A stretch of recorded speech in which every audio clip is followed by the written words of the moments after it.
Hello everyone. Today we will discuss temporary injunctions. Temporary injunctions जो हमें topic है वो दिया गया है ऑर्डर 39 में. Order 39 is not an exhaustive order with regard to the temporary injunctions. वो एग्जॉस्टिव नहीं है. अगर ऑर्डर 39 के जो प्रोसीजर है या कंडीशंस है उसको फुलफिल नहीं किया जाता तो टेम्परेरी इंजंक्शन कोर्ट नहीं देगी. But there can be a case कि ऑर्डर 39 की कंडीशंस में केस फॉल नहीं करता but the case is fit for granting the temporary injunction. Then the court has the power to grant the temporary injunction under section 94 clause C read with section 151 of the CPC. तो इस वजह से firstly जो temporary injunction का order 39 है is not an exhaustive order. Temporary injunction के लिए rule 1 to 5 करेंगे हम ऑर्डर 39 के. सबसे पहले तो हमें यह देखना होगा कि टेम्परेरी इंजंक्शंस होता क्या है. इंजंक्शन मीन्स किसी चीज़ को करने के लिए कुछ करने के लिए रोकना. To refrain someone from doing something. Temporary means temporary period के लिए, कुछ पीरियड के लिए किसी को कुछ करने के लिए रोकना.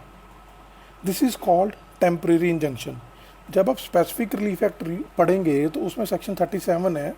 In the section 37 two types of injunction is defined, temporary and perpetual. In specific relief act a little bit of temporary injunction is defined. You cannot say it is defined in specific relief act. It is mentioned about temporary injunction in the specific relief act under section 37. It states that temporary injunction can be granted for a specific period of time or till the further orders of the court. ऐसा ही define है, उससे ज़्यादा कोई temporary injunction की definition नहीं दी गई है. Order 39 में प्रोसीजर दिया गया है टेम्परेरी इंजंक्शंस कब ग्रांट करनी है, कब ग्रांट नहीं करनी. उसके अंदर कुछ ग्राउंड्स दिए गए हैं. पर अगर ये ग्राउंड्स में केस फॉल नहीं करता but otherwise court thinks that the temporary injunction should be granted, then the court can grant temporary injunction under section 94 clause C read with section 151 of the CPC. सबसे पहले हमें यह समझना होगा कि टेम्परेरी इंजंक्शन लेने के लिए करना क्या होगा.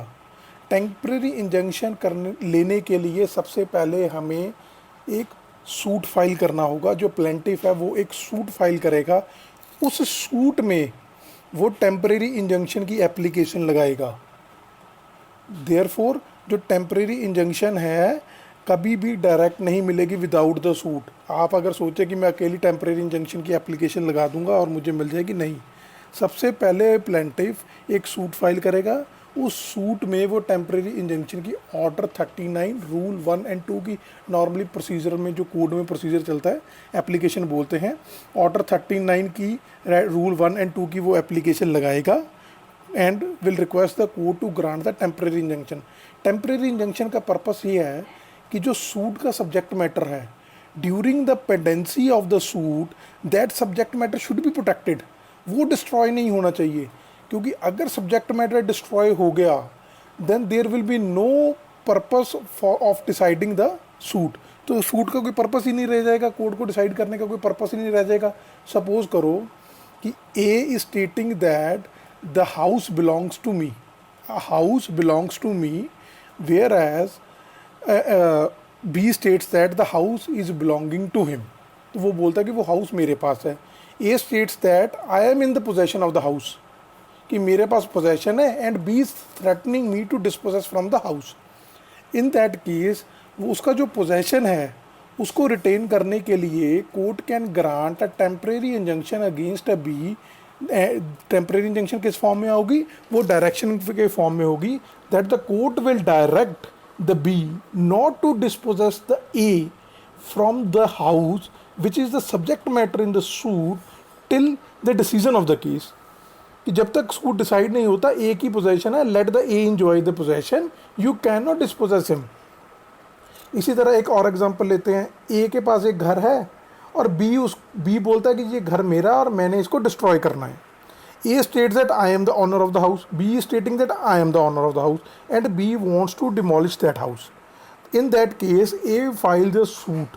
मीन्स सपोज करो वो सूट फाइल करता है विद रिगार्ड टू डिक्लेरेशन कि declare me that I am the owner of the house and B is denying my ownership, and साथ में वो टेम्परेरी इंजंक्शन की एप्लीकेशन लाता है कि B is threatening to demolish this house, so kindly protect the house till the decision of the case. तो वो temporary injunction की एप्लीकेशन लगाएगा, कोर्ट उस टेम्परेरी इंजंक्शन की एप्लीकेशन को डिसाइड करेगा, and while deciding the application, the court can allow the temporary injunction application, and by state allowing the temporary injunction application, the court will restrain the B from demolishing the house, कि आप उस house को demolish नहीं कर सकते, वो उसको refrain करेगा, उसको रोकेगा कि during the pendency of the suit आप उसको डिमोलिश नहीं कर सकते। टेम्परेरी इंजंक्शन की जो एप्लीकेशन है, जो टेम्परेरी इंजंक्शन मिलती है हमें during the pendency of the suit होती है। सपोज ये देखो यहाँ पे प्लेंट फाइल हुई, इसके साथ ही एप्लीकेशन लगेगी, या ड्यूरिंग कभी भी एप्लीकेशन लगाई जा सकती है। यहाँ पे जजमेंट आ रही है, तो during the course of the suit, during the trial of the suit और at the time of the filing of the plaint, the plaintiff can file the application for temporary injunction. Temporary injunction की application वो कभी भी लगा सकता है।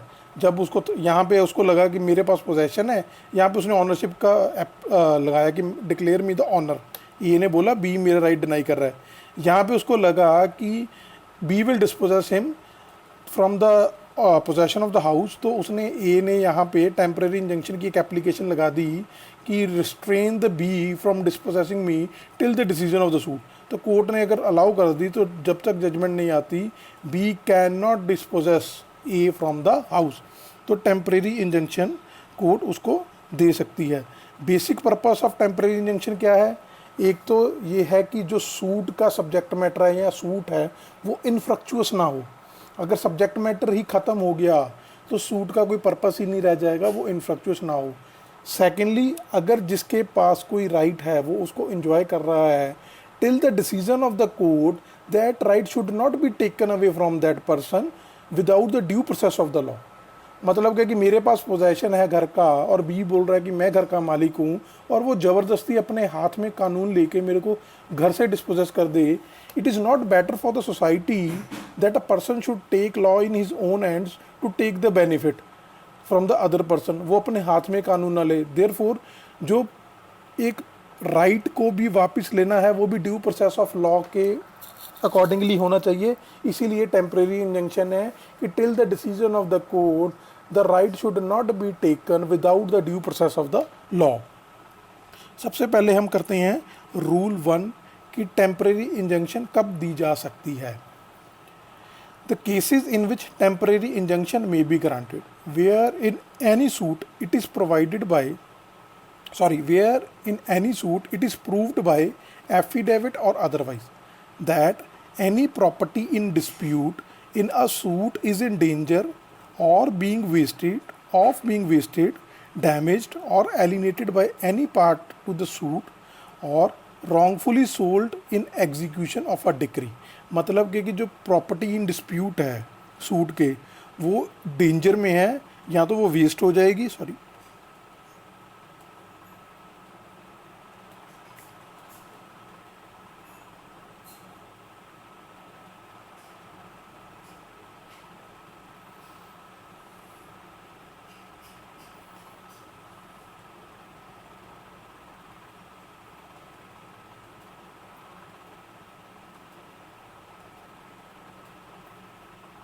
yeah, that any property in dispute in a suit is in danger of being wasted, या waste हो जाएगी, या उसको डैमेज हो सकता है, या एलिनेट की जा सकती है by any party to the suit. For example कि A is claiming that he is the owner of the house and B is stating that I am the owner of the house. During the pendency of the suit A जो possession है वो B के पास है, B के पास documents है, ए ने suit file किया, ए temporary injunction की एप्लीकेशन साथ में लगा देगा कि in the records it has been shown that B is the owner of the house, but in actual I am the owner of the house. Kindly grant me a temporary injunction and restrain the B during the pendency of the suit to transfer or alienate the house in someone other's favor। मतलब कि B ownership ना transfer कर दे, उसको restrain किया जाए जब तक हमारा ऑनरशिप का ये क्लेम डिसाइड नहीं होता। तो वो एलिनेशन के लिए एप्लीकेशन लग सकती है। और wrongfully sold in execution of a decree, कि जो घर रॉन्गफुली गलत तरीके से गलती से सोल्ड किया गया है एग्जीक्यूशन में, उसको रोकने के लिए टेम्परेरी इंजंक्शन की एप्लीकेशन लगाई जा सकती है।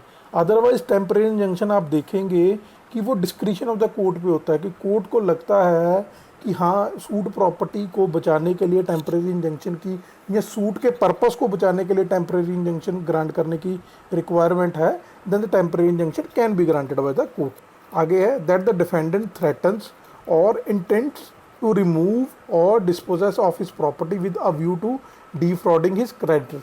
मतलब कि जो डिफेंडेंट है वो थ्रेट कर रहा है या उसकी इंटेंशन है कि वो प्रॉपर्टी को बेच देगा ताकि वो अपने क्रेडिटर्स को ड्यू ना दे सके, क्योंकि उसके प्रॉपर्टी के अगेंस्ट क्रेडिटर अपना ड्यू रिकवर ना कर सके, उससे पहले वो प्रॉपर्टी बेच देगा। In that case the creditors और the plaintiff can file an application for temporary injunction to restrain the defendant from selling or alienating the property to avoid the fraud committed by the fraud to be committed by the defendant। जो fraud वो कर सकता है कि property को बेच के creditors को बोलेगा जाओ ले लो जहाँ से पैसे लेने हैं, तो उस चीज़ को रोकने के लिए भी टेम्परेरी इंजंक्शन ग्रांट की जा सकती है। आगे है that the defendant threatens to dispossess the plaintiff और otherwise cause injury to the plaintiff in relation to any property in dispute in the suit. मतलब कि वो डिस्पोजेस करने का या प्रॉपर्टी को डैमेज करने का, डिमोलिश करने का कोई थ्रेटन करता है, in that case also the temporary injunction can be granted by the court. आगे है the court may by order grant temporary injunction to restrain such act और make such order for the purpose of staying and preventing the wasting, damaging, alienating, sale, removal or disposition of the property or disposition of the plaintiff or otherwise causing injury to the plaintiff in relation to any property in dispute in the suit as the court thinks fit until the disposal of the suit or until further orders। मतलब कि temporary injunction कब तक की दी जा सकती है? Temporary injunction can be granted till further orders और for specific period of time. मतलब कि या तो कोर्ट बोले कि टेम्परेरी इंजंक्शन ग्रांट कर दी जब तक इसको रिमूव करने के ऑर्डर ना किए जाएं या अल्टर करने के, वेरी करने के ऑर्डर ना किए जाएं, या सपोज करो 5 वीक्स के लिए दे दी, 2 वीक्स के लिए दे दी, ऐसे करके sorry temporary injunction can be granted by the court. Temporary injunction restrain कर सकती है या स्टेटस को, other order means status quo maintain करने के लिए बोल सकती है। मीन्स जिस चीज़ के पास, जिस बंदे के पास जो राइट है, जो जैसे चल रहा है वैसे ही चल रहे, जैसा स्टेटस है वैसे ही रहे, स्टेटस को करने का भी ऑर्डर कर सकती है। इसलिए लिखा है कि अदर ऑर्डर जो भी उसको लगे ठीक कोर्ट को वो पास कर सकती है to avoid the wastage, alienation या damaging of the suit property. तो आगे आता है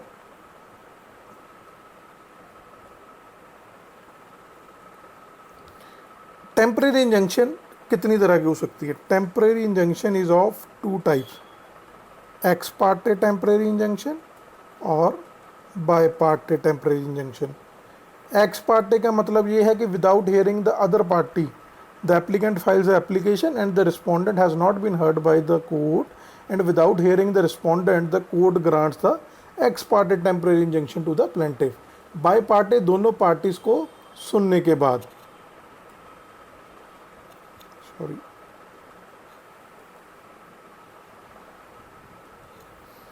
आगे कहते हैं और रूल 2 क्या कहता है? इंजंक्शन टू रिस्ट्रेन रेपिटेशन और continuance of breach in any suit for restraining the defendant from committing a breach of contract or other injury of any kind, whether compensation is claimed in the suit or not, the plaintiff may at any time after the commencement of the suit and either before or after judgment apply to the court for a temporary injunction। दोबारा से read करते हैं। in any suit for restraining the defendant from committing a breach of the contract or other injury of any kind। मतलब कि जो suit है वो file किया गया with regard to the breach of the prevent करने के लिए from committing the breach of the contract, या कोई अदर इंजरी कॉज करने के रोकने के लिए from preventing the defendant for committing या from restraining the defendant from committing the breach of the contract और other injury of any kind. उसमें whether compensation is claimed in the suit और not, उसमें कंपनसेशन क्लेम किया गया है या नहीं। द प्लेंटिफ में, प्लेंटिफ क्या क्लेम कर सकता है, at any time after the commencement of the suit and either before or after judgment apply to the court for a temporary injunction to restrain the defendant from committing the breach of the contract or injury complained of, or any breach of contract or injury of a like kind arising out of the same contract or relating to the same property or right। मतलब कि इन दो suit से, जैसे injury का suit होगा with regard to कि कोई मेरे को कोई इंजरी ना कॉज करे, डेफामेशन ना कॉज करे, सपोज करो इंजरी कि मेरी रेपुटेशन को इंजरी ना कॉज करे, या ब्रीच ऑफ कॉन्ट्रैक्ट को रोकने के लिए during the pendency of the suit, या सूट के decide even before the passing of the judgement और after passing of the judgement, the plaintiff can file an application of the temporary injunction before the court to restrain the defendant from committing that breach of contract or from committing the injury to the plaintiff। मतलब कि suppose करो कि court उसने बोला कि जी मेरे को ये इसको परमानेंट इंजंक्शन दो रिफ्रेन करने की कि ये मेरे को डिफेम ना करे, ठीक है, या मैंडेटरी इंजंक्शन तो देयर आफ्टर कि वो ये जो इसके पास डायरी है जिससे मेरी डेफामेशन करने के लिए मेरे को थ्रेट कर रहा है, इसको डिस्ट्रॉय करे, मैंडेटरी इंजंक्शन की मेरे को अलाउ करो, डिक्री दो। कोर्ट ने mandatory injunction they the, after the passing of the decree को उसने डिस्ट्रॉय कर दी, बट वो फिर भी थ्रेट कर रहा है कि I will defame you.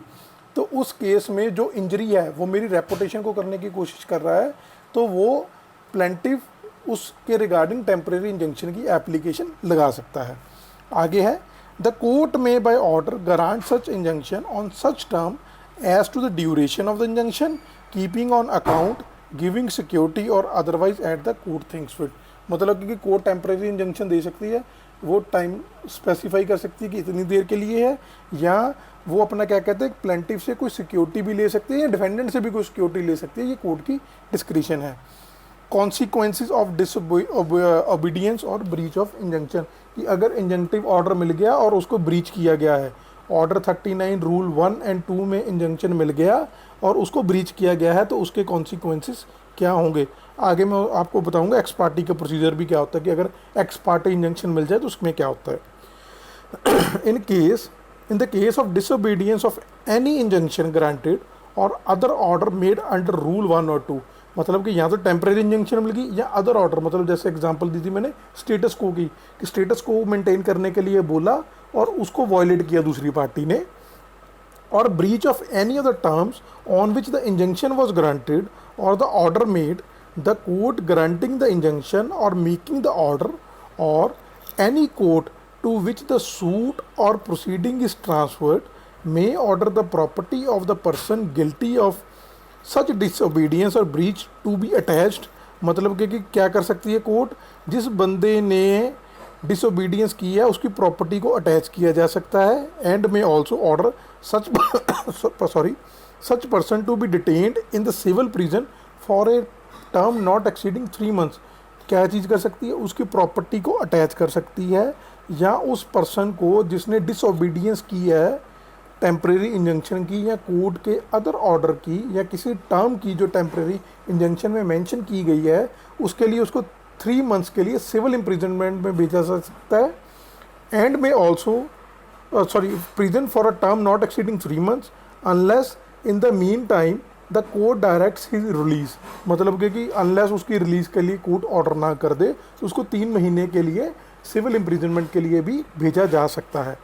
No attachment जो क्लॉज 1 सब रूल 1 में जो दी गई है, 2A के सब रूल 1 में जो दी गई अटैचमेंट, वो कहते हैं कब नहीं होगी attachment, no attachment made under this rule shall remain in force more than 1 year at the end of which time if the disobedience or breach continues the property attached may be sold and out of the proceeds the court may award such compensation as it thinks fit to the injured party and shall pay the balance if any to the party entitled thereto।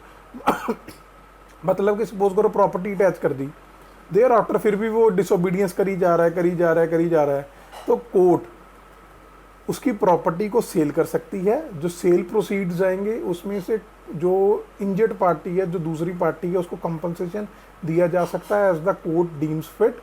जो balance बच जाएगा वो जो party जिसकी property है या उस property के लिए जो एंटाइटल्ड है उनको उनका बैलेंस वापस दे दिया जाएगा।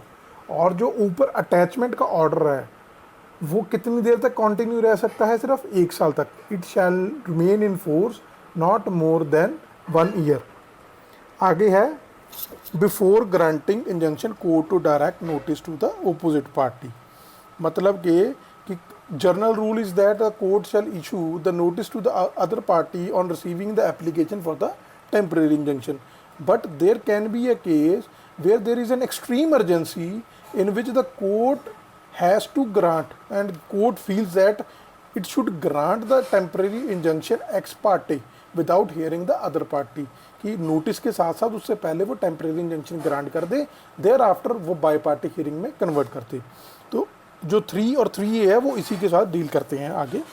The court shall in all cases except where it appears that the object of granting the injunction would be defeated by the delay before granting an injunction, direct notice of the application for the same to be given to the opposite party. The general rule is that the court shall issue the notice to the opposite party before granting the injunction. Normal rule तो ये हो गया, but in exceptional cases मतलब जब court को लगे कि temporary injunction grant करने का पर्पस ही फुलफिल नहीं होगा अगर डिले हो गई तो there can be a case where the delay causes such effect that the purpose of the temporary injunction would be इनफ्रक्चुअस।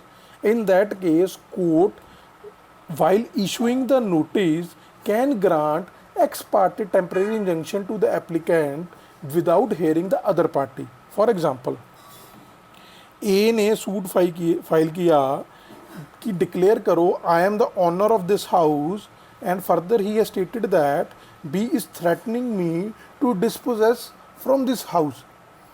तो वो सुबह भी मेरे को डिस्पोजेस करने के लिए आया था, somehow मैंने मैनेज करके उसको भगा दिया। तो उसने सूट फाइल किया। तो इसमें जब ए ने टेम्परेरी इंजंक्शन की एप्लीकेशन लगाई तो कोर्ट अगर नोटिस इशू करेगी तो उसको 30 डेज का नोटिस तो देना ही पड़ेगा मिनिमम, समन्स जब इशू करेगी बी को। तो in that case court feels that in 30 days there can be a case where B forcefully dispossess A from the house, so it is better to protect A initially. तो उसको शुरू में ही protect कर लिया जाए, उसकी पोजेशन को पहले ही प्रोटेक्ट कर दो। अदरवाइज उसने अगर डिस्पोजेस कर दिया तो जो टेम्परेरी इंजंक्शन में उसका पोजेशन सेव करने के लिए एप्लीकेशन है टेम्परेरी इंजंक्शन की, उसका पर्पस डिवॉइड हो जाएगा, इनफ्रक्चुअस हो जाएगा। इन that case court can grant temporary injunction ex parte temporary injunction to A on the date of the first hearing when he has filed the suit, not first hearing when he frames the issue। वो वाली नहीं, वैसे बोल रहा हूँ कि जब उसने सूट फाइल किया, जिस दिन टेकअप हुआ सूट उसी दिन टेम्परेरी इंजंक्शन का ऑर्डर अलाउ कर दिया उसने कि ex parte temporary injunction with the order that B is restrained from dispossessing A from the house in question। जो हाउस है उसे डिस्पोजेस करने के लिए उसको रिस्ट्रेन कर दिया गया है। तो उस केस में प्रोसीजर क्या होगा? अगर एक्स पार्टी होगा, नोटिस तो बी को जाना ही जाना है, अल्टीमेटली वो बाई पार्टी हियरिंग में कन्वर्ट तो होगा ही होगा। जो एक्स पार्टी ऑर्डर है वो बाई पार्टी में हियरिंग में ऑर्डर कन्वर्ट होगा ही होगा, but it is a temporary relief for certain period of time so that the purpose of granting temporary injunction should be protected. इसमें टेम्परेरी इंजंक्शन को ही protect कर रहे हैं अभी एक तरह से। तो आगे क्या कहते हैं, ये देखिए कह रहे हैं The court shall in all cases except where it appears that the object of granting injunction would be defeated, कि मतलब उन केसेस को छोड़कर जिनमें कोर्ट को लगता है कि जो ऑब्जेक्ट है ग्रांट करने का temporary injunction it would be defeated by the delay before granting an injunction. Delay के कारण इंजंक्शन ग्रांट करने से पहले उस इंजंक्शन का ऑब्जेक्ट ही ख़त्म हो सकता है। या जैसे हम करें कि बी डिमोलिश करना चाह रहा है ए के हाउस को और ए बोलता है जी कि आप नोटिस करोगे 30 दिन में तो ये डिमोलिश कर देगा, काइंडली 30 दिन के लिए तो प्रोटेक्ट कर दो, मेरे को एक्स पार्टी इंजंक्शन दे दो। तो उस केस में कोर्ट बोलती है कि अगर घर ही डिमोलिश हो गया तो सूट में रह क्या जाएगा, तो एक्स पार्टी इंजंक्शन ग्रांट कर देगी। तो वो टेम्परेरी इंजंक्शन के पर्पस को भी प्रोटेक्ट करने के लिए जो डिले के साथ डिवॉइड हो सकता है, इनफ्रक्चुअस हो सकता है, तो उस वजह से वो temporary injunction ex parte grant कर सकती है। Before granting an injunction direct notice to the applicant for the same to be given to the opposite party. अगर आप इसको बेयर एक्ट को समझ लो कि पंजाबी में जैसे बोलते हैं कि तोड़ के पढ़ना, अगर आप इसको तोड़ कर अच्छी तरह इंटरप्रिटेशन करना चाहते हो कि कैसे है, तो इसको ऐसे पढ़ के देखो। ये छोड़ते हैं हम, the court shall in all cases, यहाँ तक direct notice of the application for the same to be given to the opposite party. Simple meaning है कि द कोर्ट शैल, वो नोटिस करेगी, direct notice of the application for the same to be given to the other party, वो दूसरी party को notice करेगी। On receiving an application the court shall direct the notice of on the application to the other party except. अब except, अब इसको exception पढ़ो। अब इसकी एक्सेप्शन बना लो। पहले वो मेन पार्ट हो गया कि नॉर्मली रूल क्या है, the court shall issue the notice to the other party. अब एक्सेप्शन क्या है? Exception is where it appears that the object of granting the injunction would be defeated by the delay before granting an injunction. मतलब कि उन cases को छोड़ के कि नोटिस नॉर्मली नोटिस करेगी, पर उन केसेस को छोड़ के जिन केसेस में कोर्ट को लगता है कि इंजंक्शन का ऑब्जेक्ट ही इनफ्रक्चुअस हो जाएगा for the because of the delay, कि डिले के कारण उसका इंजंक्शन का पर्पस हो जाएगा, तो वो उसकी एक्सेप्शन बन गई। तो आप बेयर एक्ट को ऐसे पढ़ें कि पहले बोल रहे हैं वो नॉर्मल केस के, नॉर्मल केसेस में आप नोटिस करेंगे, पर उसकी आगे एक्सेप्शन है कि आप नोटिस किस केस में डायरेक्ट नहीं करेंगे, इस केस में कि जिसमें पर्पस डिवॉइड हो सकता है टेम्परेरी इंजंक्शन का, उस केस में आप इंजंक्शन दे देंगे और साथ में नोटिस करेंगे, अदरवाइज आप अकेला नोटिस करेंगे। आगे है प्रोवाइडेड दैट, ये प्रोवाइजो आ गया, provided that where it is propose to grant an injunction without giving notice of the application to the opposite party. मतलब कि जो ऊपर वाली एक्सेप्शन है उसके रिगार्डिंग है कि प्रोवाइडेड, प्रोवाइजो है कि आपको क्या करना पड़ेगा, where it is proposed, court ने सोचा कि मैं टेम्परेरी इंजंक्शन ग्रांट करती हूँ ex parte without giving notice of the application to the opposite party, the court shall record the reasons for its opinion that the object of granting the injunction would be defeated by delay and require the applicant के बताता हूँ क्या क्या करना है। मतलब कि अगर तो बाई पार्टी करती है कोर्ट, सिर्फ नोटिस इशू करती है, एक्स पार्टी नहीं करती, तो वो जब डिफेंडेंट अपीयर होगा, अपना रिप्लाई फाइल करेगा, then court will decide on the grounds I will tell you later, जो केसेस में डिसाइड किए गए हैं कि balance of convenience, prima facie case, वो सारी चीज़ें मैं आपको बताता हूँ। उन चीज़ों को देख के कोर्ट डिसाइड करेगी कि whether temporary injunction should be granted to the applicant और not. But in case the court grants ex parte temporary injunction to the applicant, then the court shall record the reasons for granting the temporary injunction ex parte, the reasons for granting ex parte temporary injunction, and the reasons would be that it would defeat the object of granting the temporary injunction. मतलब कि court अपने reasons record करेगी कि क्यों वो x parte temporary injunction grant कर रही है, और उसमें से एक रीज़न क्या होगा कि अगर एक्स पार्टे टेम्परेरी इंजंक्शन नहीं ग्रांट किए गए, then the object of the granting temporary injunction would be defeated, वो डिफीट हो सकता है। और आगे जब court temporary injunction ex parte allow कर देगी, तो जो एप्लीकेंट है उसको क्या क्या करना पड़ेगा वो आगे दिया गया है। To deliver to the opposite party or to send to him by registered post immediately after order granting the injunction has been made, a copy of the application for injunction together with, मतलब कि जब order हो गया x parte का, उसके बाद क्या क्या भेजना है, एक तो एप्लीकेशन दूसरी पार्टी को देनी पड़ेगी या रजिस्टर्ड पोस्ट से भेजनी पड़ेगी, उसके साथ क्या लगाना पड़ेगा, a copy of the affidavit filed in support of the application, जो एप्लीकेशन के सपोर्ट में एफिडेविट लगा था, कॉपी ऑफ द प्लेंट, जो सूट फाइल किया उसकी प्लेंट की copy, and copies of the document on which the applicant relies, जो डॉक्यूमेंट्स के ऊपर वो रिलाई कर रहा है उसकी कॉपीज। मतलब कि प्लेंट की पूरी कॉपी, उसके साथ जो डॉक्यूमेंट्स है, टेम्परेरी इंजंक्शन की कॉपी, उसकी एफिडेविट की कॉपी, जो टेम्परेरी इंजंक्शन के साथ कुछ डॉक्यूमेंट्स भी लगाए हैं तो उसकी कॉपी भी साथ के साथ। जो यहाँ पे साइलेंट है वो है आपको जो ऑर्डर की कॉपी है वो भी साथ में भेजनी पड़ती है, जो कोर्ट ने ऑर्डर किया है उसकी कॉपी लेके उसको अटैच करके ये सारी चीज़ें आपको रजिस्टर्ड पोस्ट भेजनी पड़ती हैं या उसको रिसीव करवानी पड़ती हैं। आगे क्या है, to file on the day on which such injunction is granted और the day immediately following that day an affidavit stating that the copies aforesaid have been so delivered और सेंट। मतलब कि ये चीज़ें करने के बाद, जो कॉपीज़ वगैरह भेजने के बाद, the applicant has to file an affidavit in the court that he has sent all the above said documents to the respondent. तो दूसरी पार्टी उसको वो दे चुका है कि जिस दिन ऑर्डर हुआ है या उससे अगले दिन इमीडिएटली नेक्स्ट डे उसको एफिडेविट फाइल कोर्ट में करना पड़ता है कि उसने इस प्रोविज़न की कंप्लाइंस कर दी है, उसने सारे डॉक्यूमेंट्स दूसरी पार्टी को दे दिए हैं। आगे है, court to dispose of application for injunction within 30 days where an injunction has been granted without giving notice to the opposite party. मतलब कि एक्स पार्टी इंजंक्शन है, the court shall make an endeavour, एक तो पहले pre के लिए time याद रखना, the court shall make an endeavour to finally dispose of the application within 30 days from the date on which the injunction was granted and where it is unable to do so it shall record its reasons for such inability। मतलब कि ex party injunction होगी, notice कर दिया, इन that case the court shell dispose of the application within 30 days, मतलब bye party hearings करके उसको 30 days में dispose of करनी पड़ेगी। अगर 30 days में डिस्पोज ऑफ नहीं होती then the court can record the reasons why it should not dispose of the application said application within 30 days।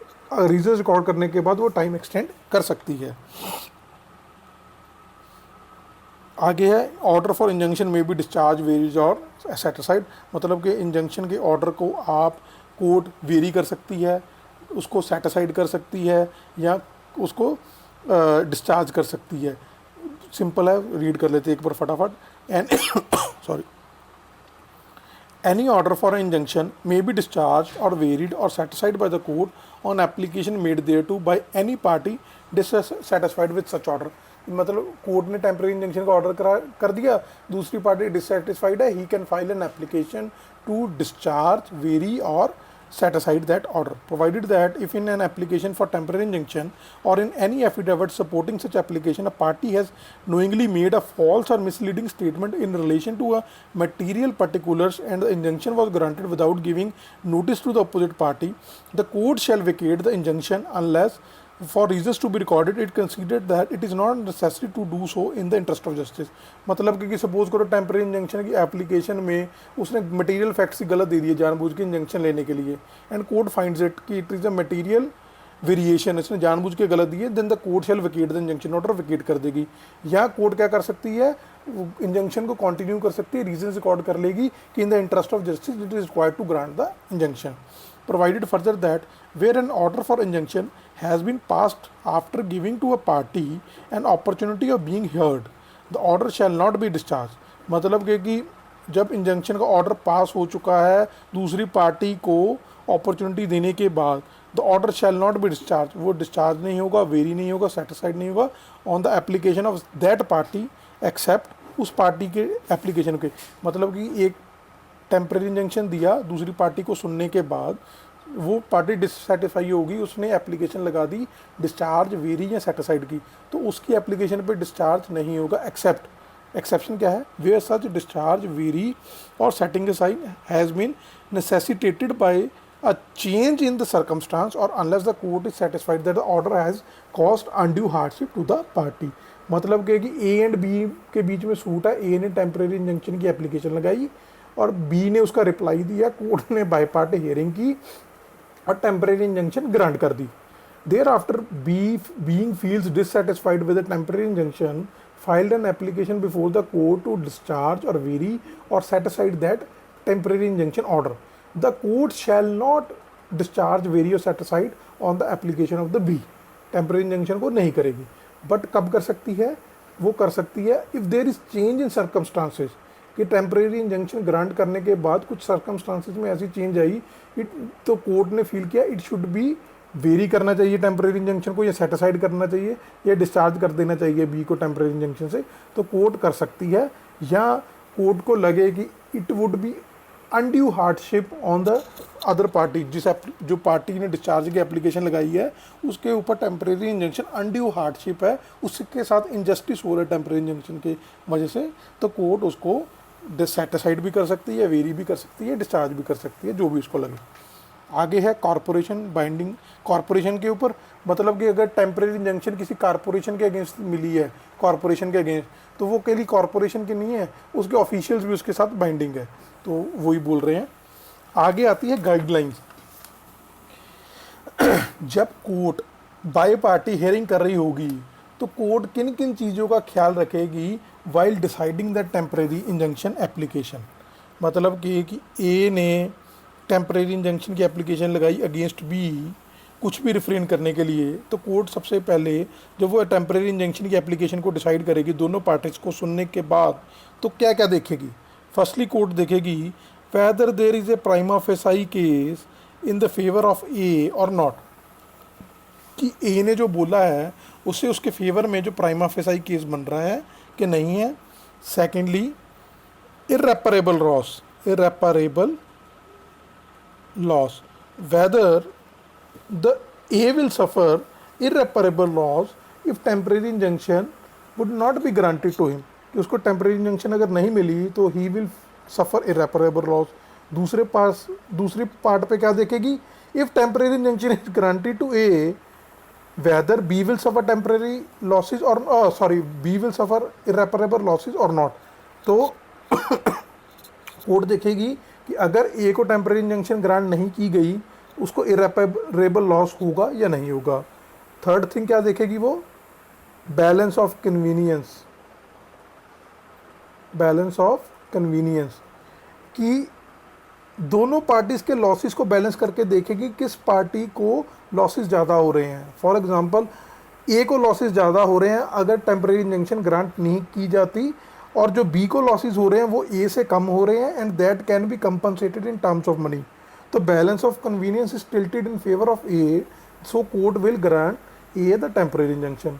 On the other hand अगर दूसरे एग्जाम्पल लें, जो बैलेंस ऑफ कन्वीनियंस के accordingly B will suffer more irreparable losses rather than A if temporary injunction will be granted to A। अगर A को temporary injunction मिल जाती है तो B को लॉसेस ज़्यादा होंगे एज़ कम्पेयर टू A, और जो A को लॉसेस हो रहे हैं अगर टेम्परेरी इंजंक्शन नहीं देते that can be compensated in terms of money. In that case the court will refuse the temporary injunction to A। तो बैलेंस ऑफ कन्वीनियंस देखेगी कि किसकी फेवर में अपना लॉसेस ज़्यादा है, किसकी फेवर में कम है, और अगर टेम्परेरी इंजंक्शन ग्रांट करने से दूसरी पार्टी को कंपनसेट किया जा सकता है उसके लॉसेस को तो कर देगी, अगर नहीं किया जा सकता तो वो टेम्परेरी इंजंक्शन नहीं ग्रांट करेगी। और आगे क्या देखेगी, conduct of the plaintiff should be fair and reasonable. Court normal का रूल क्या है, the party who comes to the court must comes with the clean hands, कि जो पार्टी खुद कोर्ट के पास आ रही है पहले वो खुद साफ सुथरी हो, उसने कोई गलती ना की हो। इसी वजह से the court will see the conduct of the plaintiff that it should be fair and reasonable, वो उसका कंडक्ट भी खुद का फेयर और रीजनेबल होना चाहिए। और पांचवी चीज़ वो क्या मेंटेन कोर्ट सोचेगी, court can think about to maintain the status quo. Court while granting temporary injunction can think about to maintain the status quo, कि स्टेटस को मेंटेन करना अगर ज़रूरी लग रहा है कोर्ट को, then the court can grant temporary injunction to the applicant. इसके ऊपर केस है सबसे इम्पॉर्टेंट बाई पार्टी हियरिंग के ऊपर, Gujarat bottling company limited versus Coca Cola company 1995 supreme court. It is a landmark judgment on the temporary injunction guidelines and it is about the bi party hearing. इसमें court क्या कहती है, the applicant shall prove a prima facie case in a suit unless the applicant has party to the suit has a plausible case for himself in the suit, the hearing on the application will not be done. मतलब कि जब तक applicant अपना prima facie case show नहीं करता कि मेरे favour में प्राइमा फेसाई केस बन रहा है, उसके फेवर में प्लॉजिबल केस है, till that point of time the court will not here the temporary injunction application. तो सबसे पहले उसको क्या प्रूव करना पड़ेगा, प्राइमा फेसाई केस।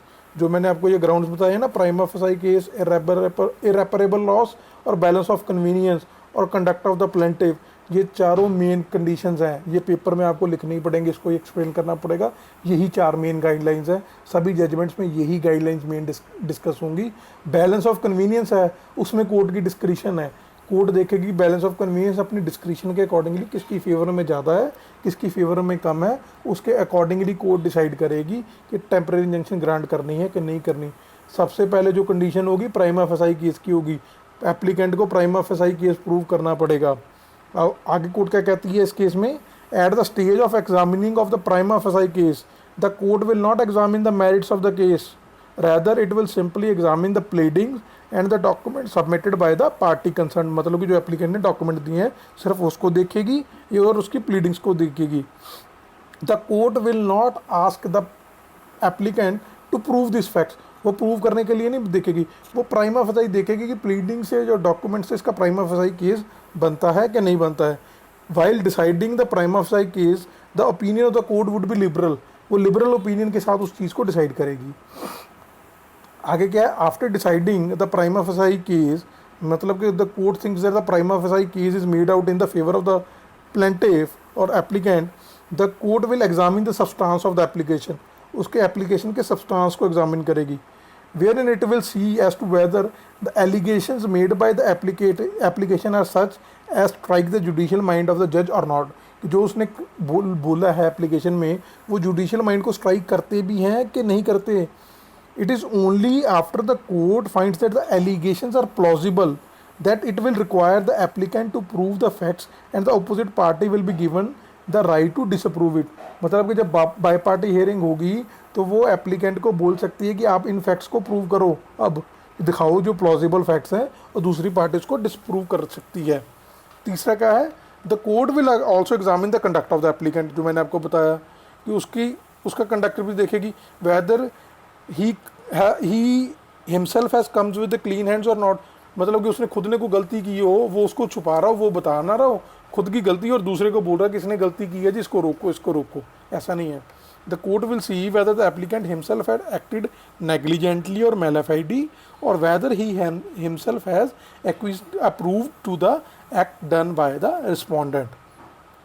खुद ने बोला कि मेरे को हाँ पोजेशन ले ले, बाद में बोलता हूँ कि मेरे को डिस्पोजेस करने आ रहा है जी, डिस्पोजेस करने आ रहा है, तो वो कोर्ट उसका कंडक्ट भी देखेगी। जब दोनों सारी चीज़ों को एग्जामिन करने के बाद अब कोर्ट बैलेंस ऑफ कन्वीनियंस देखेगी। द कोर्ट क्या एग्जामिन करेगी कि अगर टेम्परेरी इंजंक्शन ग्रांट करते हैं, whether B will suffer irreparable loss or not. पहले तो इरेपरेबल को छोड़ो, the court will see whether B will suffer any loss or not. अगर वो लॉस सफ़र कर रहा है, then the court will see whether these losses are irreparable or whether the compensation can be given to those losses. अगर तो compensation दिया जा सकता है, then the court will grant the temporary injunction. अगर इरेपरेबल लॉस है, then the court will not grant the temporary injunction. On the other side court क्या देखेगी, if the injunction is not granted to the applicant, whether the applicant will suffer irreparable loss or not. अगर तो irreparable loss है तो court will grant the injunction. अगर the compensation can be given to the applicant, then the court will not grant the temporary injunction. Basic guidelines यही है, इससे बाहर कोई गाइडलाइन नहीं है। बाकी आप जब केस पढ़ोगे उसके बाद डिस्क्रिशन आ जाती है कोर्ट की, कोर्ट ने अपना माइंड कैसे अप्लाई किया। जब आप जजमेंट पढ़ोगे तो आपको पता लगेगा कि कोर्ट का माइंड कैसे चलता है, वो कोर्ट कैसे सोचती है वाइल डिसाइडिंग अ केस। जब बाय पार्टी होगी तो वो एप्लीकेशन को दोनों पार्टीज को सुनने के बाद डिसाइड करेंगी। While deciding the temporary injunction, the court may also require the party concerned to deposit the security for the costs। वो प्लेंटिव को बोल सकती है कि अगर आपकी टेम्परेरी इंजंक्शन की एप्लीकेशन अलाउ होती है तो आप कॉस्ट जमा करा दो, तो वो सिक्योरिटी के लिए, कॉस्ट की सिक्योरिटी के लिए सिक्योरिटी जमा करवा सकती है। आगे आता है एक case with regard to ex parte temporary injunction. ये तो बाई पार्टी का केस था। अब ex parte temporary injunction grant करने के लिए क्या गाइडलाइंस है, बेसिक लॉ वही है, prima facie case, balance of convenience, irreparable loss, conduct of the parties. But इसमें थोड़ी सी कॉशन ज़्यादा हो जाएगी, मैं आपको बता रहा हूँ गाइडलाइंस। इसका केस है Morgan Stanley versus Kartik Das 1995 supreme court. इसमें कोर्ट क्या कहती है, by party is the general rule and ex party is an exception. Exception है, वो हमने ऊपर भी किया कि एक्सेप्शन है, and therefore the court should have should have genuine tangible reasons to pass ex parte order, उसके पास एक जेन्युइन टेंजिबल रीजंस होने चाहिए एक्स पार्टे ऑर्डर पास करने के लिए। उसमें से वन ऑफ द रीजन क्या हो सकता है, द पर्पस और the object of the temporary injunction would be defeated if the temporary ex parte injunction should not be granted to the applicant. एक तो ये हो सकता है, अदर और भी हो सकते हैं कि वो घर को डिस्ट्रॉय ना कर दे, पोजेशन ना ले ले, ऐसा कुछ भी हो सकता है। सेकेंडली, एप्लीकेंट को क्या प्रूव करना पड़ेगा कि अर्जेंट एंड इमीडिएट सर्कमस्टांस है कि उसको टेम्परेरी इंजंक्शन एक्स पार्टे ही चाहिए। The applicant shall prove the urgent and overwhelming necessity for the ex parte order and the burden lies on the applicant to prove that if ex parte order is not pass then the very purpose of the order would get defeated, कि उसका purpose ही defeat हो जाएगा और उसके पास ex parte order लेने के लिए बड़े अर्जेंट और ओवरवेलिंग नेसेसिटी है उसकी। The court will also examine the conduct of the applicant, वही चीज़ उसका कंडक्ट भी एग्जामिन करेगी कोर्ट कि वो खुद मेलाफाइडी और नेग्लिजेंट तो नहीं है। अगर if there is an undue delay in filing the application for getting the temporary injunction the court will not grant x parte injunction, कि भाई अगर तू ही खुद ही डिले है तो तेरे को अर्जेंसी क्या हो सकती है, इसलिए कोर्ट उसको टेम्परेरी इंजंक्शन एक्स पार्टे नहीं ग्रांट करेगी। आगे गया, the applicant shall prove he was acting in utmost good faith, a slightest lack of good faith on his part will defeat the application। मतलब कि उसको शो करना पड़ेगा कि उसका गुड फेथ है, ओवरवेलिंग नेसेसिटी है उसकी, तो वो सारे फैक्ट्स को एक्स्ट्रा ऑर्डनरी कॉशन होगी कोर्ट के लिए। कोर्ट देखेगी कि इसकी तो कोई गलती नहीं है, अगर एक्स पार्टी देते हैं, अगर इसकी है तो इसको देने की ज़रूरत ही नहीं, खुद ही गलत है तो दूसरे की गलती के लिए क्या बोलेगा। अगर ये ठीक है but circumstances are such that कि इसको बहुत ज़्यादा नुकसान हो जाएगा या पर्पस डिफीट हो जाएगा, तो इसको इसमें कोर्ट एक्स पार्टी दे देगी। जो एक्स पार्टी ऑर्डर है वो टेम्परेरी ऑर्डर है, जैसे मैंने बोला the x party order is a temporary order and must be followed by party hearing. ऊपर मैंने आपको बताया कि ex party order temporary purpose के लिए है, कि टेम्परेरी इंजंक्शन के पर्पस को सेव करने के लिए है। जब वो ग्रांट कर दिया, पर्पस सेव हो गया, देर आफ्टर जब नोटिस सर्व हो जाएगा then it shall be converted into bi party hearing. वो ऑर्डर बाई पार्टी हियरिंग से निकलेगा ही निकलेगा। Without hearing bi party the temporary injunction can not be granted till further orders, लगा लीजिए एक तरह से कि आगे एंड तक नहीं जा सकती, तो वो अल्टीमेटली बाई पार्टी हियरिंग में कन्वर्ट होगा ही होगा। नॉर्मली जो बिल्डिंग डेमोलिशन के केसेस होते हैं उन केसेस में court x party injunction grant कर देती है। याद रखिए, इंजंक्शन लेने का राइट नहीं है, कोर्ट की डिस्क्रिशन है। डिस्क्रिशन बहुत वाइड है। कोर्ट अगर ऑर्डर 39 में नहीं इंजंक्शन दे पा रही then the court can use the power provided under section 94 clause C read with section 151 of the CPC। 151 inherent powers है। इसके साथ ये इंजंक्शन का है। इंजंक्शन के लिए आप ये सारे दोनों केसेस को एक बार अच्छे से पढ़ें, आपको गाइडलाइंस क्लियर हो जाएंगी। दोनों लैंडमार्क जजमेंट्स है, बहुत इंपॉर्टेंट है। कार्तिक दास वाली भी और कोका कोला कंपनी वाली भी, इन दोनों को अच्छी तरह पढ़ लें, आपको सारा टेम्परेरी इंजंक्शन क्लियर हो जाएगा। गाइडलाइंस बेसिक यही रहेंगी अगर आपको थ्योरेटिकल आता है तो। इस अपना मेंस में इंजंक्शन के ऊपर प्रैक्टिकल क्वेश्चन भी आ सकता है और थ्योरेटिकल भी आ सकता है। ज़्यादा चांसेस प्रैक्टिकल क्वेश्चन आने के हैं। वो आपको एक अप्लाइड क्वेश्चन देंगे और बोलेंगे बीइंग एज ए जज decide whether you will grant temporary injunction और नॉट। तो आपको इन दोनों केसेस का पता होना चाहिए। लैंडमार्क जजमेंट का आप अपने आंसर राइटिंग में जब रेफरेंस देंगे तो एग्जामिनर को पता लग जाएगा इसको गाइडलाइंस आती हैं। तो he will not go deeply in your guidelines, he will see your reasoning. जो आप रीजनिंग देंगे उसको देखेगा कि आपकी रीजनिंग कैसी है उस टाइम। तो आपको बेसिक ये दोनों जजमेंट्स का टेम्परेरी इंजंक्शन में पता होना चाहिए। तो इसको आप एक बार अच्छे से पढ़ लें। Thank you.